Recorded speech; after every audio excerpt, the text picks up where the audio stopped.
ನಮಸ್ಕಾರ ಸ್ನೇಹಿತರೆ, ನಮ್ಮ ನಂಬಿಕೆಗೆ ಸ್ವಾಗತ ಸುಸ್ವಾಗತ. ಸ್ನೇಹಿತರೆ, ತನ್ನಂತರಂಗದಲ್ಲಿ ರಹಸ್ಯಗಳನ್ನು ಹುದುಗಿಕೊಂಡಿರುವ ಅನೇಕ ಕೋಟೆಗಳು ಭಾರತದಲ್ಲಿವೆ. ಹೊರಗಿನಿಂದ ಸುಂದರವಾಗಿ ಕಂಡರೂ ಒಳಗಿನಿಂದ ಬೆರಗು ಹುಟ್ಟಿಸುವ ಸತ್ಯಗಳನ್ನು ಮುಚ್ಚಿಟ್ಟುಕೊಂಡ ಅನೇಕ ಕೋಟೆಗಳ ಬಗ್ಗೆ ನಿಮಗೆ ಈಗಾಗಲೇ ಹೇಳಿದ್ದೇವೆ. ಇಂದು ಕೂಡ ನಾವು ಅಂಥದ್ದೇ ಇನ್ನೊಂದು ಕೋಟೆ ಬಗ್ಗೆ ಇಂದಿನ ವಿಡಿಯೋದಲ್ಲಿ ತೋರಿಸ್ತಾ ಹೋಗ್ತೀವಿ. ಅದಕ್ಕೂ ಮುನ್ನ ನಮ್ಮ ನಂಬಿಕೆಗೆ ನಿಮ್ಮ ಬೆಂಬಲವಿರಲಿ. ಸ್ನೇಹಿತರೆ, ಈ ಕೋಟೆಯ ಹೆಸರು ಕಾಲಿಂಜರ್ ಕೋಟೆ. ಈ ಕೋಟೆ ಭಾರತದ ಹೆಮ್ಮೆಗಳಲ್ಲಿ ಒಂದು ಅಂತ ಹೇಳಿದ್ರೆ ಖಂಡಿತವಾಗ್ಲೂ ತಪ್ಪಾಗಲಾರದು. ಇದು ಉತ್ತರ ಪ್ರದೇಶದ ಬುಂದೇಲ್ಖಂಡ್ ಜಿಲ್ಲೆ ಬಂದಾದಲ್ಲಿದೆ. ಚಂದೇಲ್ ದೊರೆಗಳಿಂದ ಕ್ರಿಸ್ತಶಕ 9ರಿಂದ 13ನೇ ಶತಮಾನದಲ್ಲಿ ಇದನ್ನು ನಿರ್ಮಿಸಲಾಗಿದೆ. ಇದು ವಿಂಧ್ಯ ಪರ್ವತ ಶ್ರೇಣಿಯಲ್ಲಿನ ಬಯಲು ಪ್ರದೇಶದಿಂದ 1203 ಅಡಿ ಎತ್ತರದ ಗುಡ್ಡಗಾಡು ಪ್ರಸ್ಥಭೂಮಿಯಲ್ಲಿದೆ. ಮಹಮ್ಮದ್ ಗಜ್ನಿಯ ಆಕ್ರಮಣಗಳನ್ನು ಹಿಮ್ಮೆಟ್ಟಿಸಿದ ಕೆಲವು ಕೋಟೆಗಳಲ್ಲಿ ಇದು ಕೂಡ ಒಂದು. ಬೆಟ್ಟದ ಮೇಲೆ ನಿಂತಿರುವ ಈ ಕೋಟೆಯಲ್ಲಿ ಒಂದು ಕಡೆ ಗೆಜ್ಜೆನಾದ ಕೇಳಿ ಬಂದರೆ ಮತ್ತೊಂದು ಕಡೆ ಕತ್ತಲು ಗುಹೆಗಳ ರಹಸ್ಯ ನಮ್ಮನ್ನ ಅಚ್ಚರಿಗೆ ತಳ್ಳುತ್ತೆ. ಕಲೆ ಮತ್ತು ಶಿಲೆ ಈ ಎರಡು ಕೂಡ ಇಲ್ಲಿ ಸಮ್ಮಿಲನಗೊಂಡು ನೋಡುಗರನ್ನ ಮೂಕ ವಿಸ್ಮಿತಗೊಳಿಸುತ್ತವೆ. ಈ ಕೋಟೆಯ ಗೋಡೆಗಳು ಅನೇಕ ಯುದ್ಧಗಳ ರಣರೋಚಕ ಇತಿಹಾಸಗಳನ್ನು ಹೇಳ್ತಾವೆ. ಈ ಕಾಲಿಂಜರ್ ಕೋಟೆಯನ್ನ ಭಾರತದ ಅತ್ಯಂತ ವಿಶಾಲ ಮತ್ತು ಅಪರಾಜಿತ ಕೋಟೆಗಳಲ್ಲಿ ಒಂದು ಅಂತ ಹೇಳಲಾಗುತ್ತೆ. Father of archaeological survey of India ಅಂತ ಕರೆಸಿಕೊಳ್ಳುವ ಅಲೆಕ್ಸಾಂಡ್ರಿಕಲ್ ಕನ್ನಿಂಗ್ಹ್ಯಾಮ್ ತನ್ನ report of tour in Bundelkhand and Rewa in 1883-84 ಎಂಬ ಪುಸ್ತಕದಲ್ಲಿ ಉಲ್ಲೇಖಿಸಿದಂತೆ ಈ ಕಾಲಿಂಜರ್ ಕೋಟೆ ಕ್ರಿಸ್ತಶಕ 249ರಲ್ಲಿ ನಿರ್ಮಾಣವಾದದ್ದು. ಈ ಕೋಟೆಯಲ್ಲಿ ಗುಪ್ತರ, ಗುರ್ಜರ, ಚೇದಿ, ಚಂದೇಲ್, ಸೋಲಂಕಿ, ಮೊಘಲರು ಮತ್ತು ಮರಾಠರ ಶಾಸನಗಳು ಪತ್ತೆಯಾಗಿವೆ. ಪ್ರಾಚೀನ ಕಾಲದಲ್ಲಿ ಅಂದರೆ ಕ್ರಿಸ್ತಶಕ 9ರಿಂದ 13ರವರೆಗೆ ಈ ಕೋಟೆ ಜಯಶಕ್ತಿ ಚಂದೇಲ್ ಸಾಮ್ರಾಜ್ಯದ ಅಧೀನದಲ್ಲಿತ್ತು. ಇದು ರಿವಾದ ಸೋಲಂಕಿ ಸಾಮ್ರಾಜ್ಯದ ಆಡಳಿತಕ್ಕೆ ಒಳಪಟ್ಟಿತ್ತು. ಇವರ ಕಾಲದಲ್ಲಿ ಮಹಮ್ಮದ್ ಗಜ್ನಿ, ಕುತುಬುದ್ದೀನ್ ಐಬಕ್, ಶೇರ್ ಶಹಾ ಸೂರಿ, ಹುಮಾಯಿ ಸೇರಿದಂತೆ ಅನೇಕ ಮುಸಲ್ಮಾನರು ಈ ಕೋಟೆ ಮೇಲೆ ದಾಳಿ ಮಾಡಿದರು. ಆದರೆ ಇದನ್ನ ಗೆದ್ದುಕೊಳ್ಳಲು ಆ ಮರುಭೂಮಿ ಸೈನಿಕರಿಗೆ ಸಾಧ್ಯವಾಗಲಿಲ್ಲ. ನಂತರ ರಾಜ ಅಕ್ಬರ ಇದರ ಮೇಲೆ ಹಿಡಿತ ಸಾಧಿಸಿದ್ದ. ಬಳಿಕ ಇದನ್ನ ತನ್ನ ಮೆಚ್ಚಿನ ಬೀರ್ಬಲನಿಗೆ ಉಡುಗೊರೆಯಾಗಿ ನೀಡಿದ್ದ.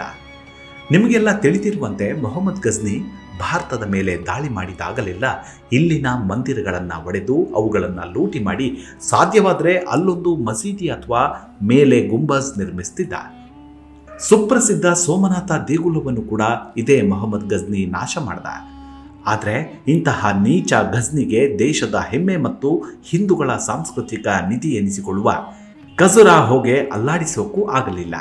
ಯಾಕಂದ್ರೆ ಖಜುರಾಹೋಗೆ ತಲುಪಲು ಆತನಿಗೆ ಅಡ್ಡವಾಗಿ ನಿಂತದ್ದು ಇದೇ ಕಾಲಿಂಜರ್ ಕೋಟೆ. ಬಳಿಕ 1203ರಲ್ಲಿ ಮೊಹಮ್ಮದ್ ಗೋರಿಯ ಗುಲಾಮ ಕುತುಬುದ್ದೀನ್ ಐಬಕ್ ಈ ಕೋಟೆಗೆ ಮುತ್ತಿಗೆ ಹಾಕದ. ಕೆಲವೇ ವರ್ಷಗಳ ಬಳಿಕ ಮತ್ತೆ ಚಂದೇಲರು ಈ ಕೋಟೆಯನ್ನ ಮರುವಶಕ್ಕೆ ಪಡೆದುಕೊಂಡರು. ಮುಂದೆ 13ನೇ ಶತಮಾನದವರೆಗೂ ಬುಂದೇಲರು ಈ ಕೋಟೆ ಮೇಲೆ ತಮ್ಮ ಆಧಿಪತ್ಯವನ್ನು ಸ್ಥಾಪಿಸಿದರು. 1530 ಮತ್ತು 1540ರ ಮಧ್ಯೆ ಮೊಘಲ್ ವಂಶದ ಹುಮಾಯೂನ್ ಕೂಡ ಈ ಕೋಟೆಯನ್ನ ವಶಕ್ಕೆ ಪಡೆಯಲು ಯತ್ನಿಸಿದ.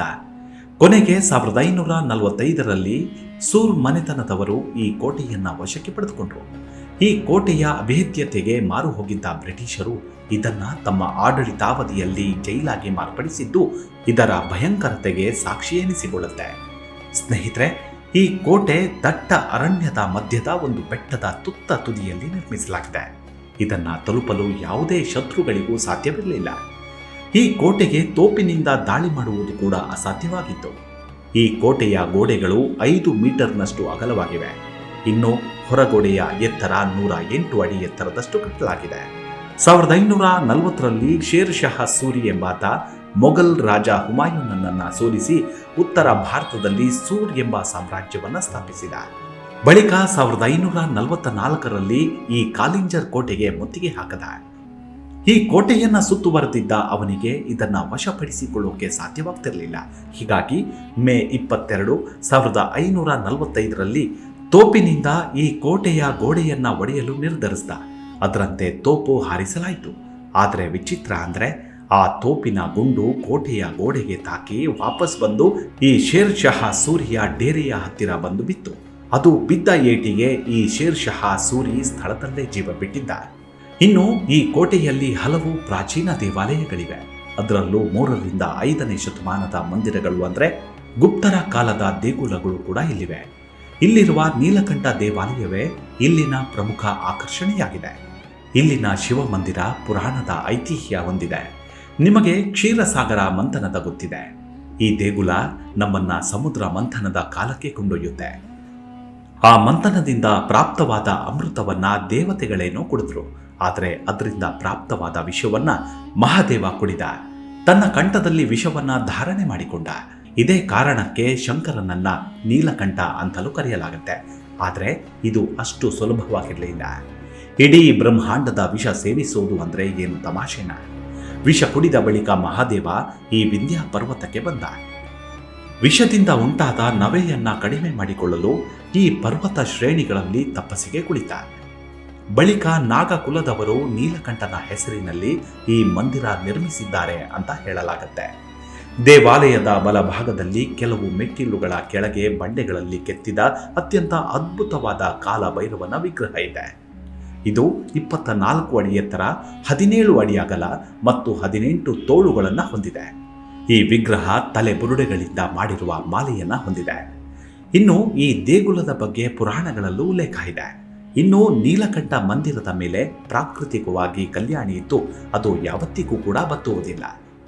ದೇವಾಲಯದ ಹಿಂಭಾಗದಲ್ಲಿರುವ ಈ ಸರೋವರಕ್ಕೆ 35 ಮೆಟ್ಟಿಲುಗಳನ್ನು ನಿರ್ಮಿಸಲಾಗಿದೆ. ಇದೇ ನೀರಿನಿಂದಲೇ ಶಿವಲಿಂಗಕ್ಕೆ ನಿರಂತರವಾಗಿ ಅಭಿಷೇಕ ಮಾಡಿಕೊಂಡು ಬರಲಾಗ್ತಿದೆ. ಉತ್ತರ ಪ್ರದೇಶದ ಬುಂದೇಲ್ಖಂಡ್ ಅಂದರೆ ಅದು ಒಂದು ರೀತಿ ಒಣ ಪ್ರದೇಶ. ಆದರೆ ಈ ಕೋಟೆಯೊಳಗಿನ ಕಲ್ಯಾಣಿ ಮತ್ತು ಹೊಂಡಗಳು ಯಾವತ್ತಿಗೂ ಕೂಡ ಬತ್ತಿ ಹೋಗುವುದೇ ಇಲ್ಲ. ಇನ್ನು ಈ ಕೋಟೆಯೊಳಗೆ ಸಣ್ಣ ಪುಟ್ಟ ಅದೆಷ್ಟೋ ಗುಹೆಗಳಿದ್ದು ಅವು ಎಲ್ಲಿಗೆ ಹೋಗಿ ಮುಟ್ಟುತ್ತವೋ ಇಲ್ಲಿವರೆಗೂ ಯಾರೂ ಪತ್ತೆ ಮಾಡಲು ಸಾಧ್ಯವಾಗಲಿಲ್ಲ. ಭೂಮಿಯಿಂದ ಸುಮಾರು 800 ಅಡಿ ಎತ್ತರದ ಗುಡ್ಡದ ಮೇಲೆ ಈ ಕಾಲಿಂಜರ್ ಕೋಟೆಯನ್ನು ನಿರ್ಮಿಸಲಾಗಿದ್ದು ಈ ಕೋಟೆ ಅಷ್ಟೇ ಭಯಂಕರವಾಗಿದೆ. ಇಲ್ಲಿ ಕತ್ತಲಾಗುತ್ತಿದ್ದಂತೆ ಅನೇಕ ವಿಸ್ಮಯಗಳು ನಡೆಯುತ್ತವೆ ಅಂತ ಸ್ಥಳೀಯರು ಹೇಳ್ತಾರೆ. ಇಲ್ಲಿರುವ ರಾಣಿ ಮಹಲ್ನಲ್ಲಿ ರಾತ್ರಿ ಹೊತ್ತು ಗೆಜ್ಜೆನಾದ ಕೇಳಿಬರುತ್ತದಂತೆ. ಇಂತಹ ಕಾರಣದಿಂದ ಇಲ್ಲಿ ಹಗಲು ಹೊತ್ತಿನಲ್ಲೇ ಮಾತ್ರ ಪ್ರವಾಸಿಗರು ಭೇಟಿ ಕೊಡ್ತಾರೆ.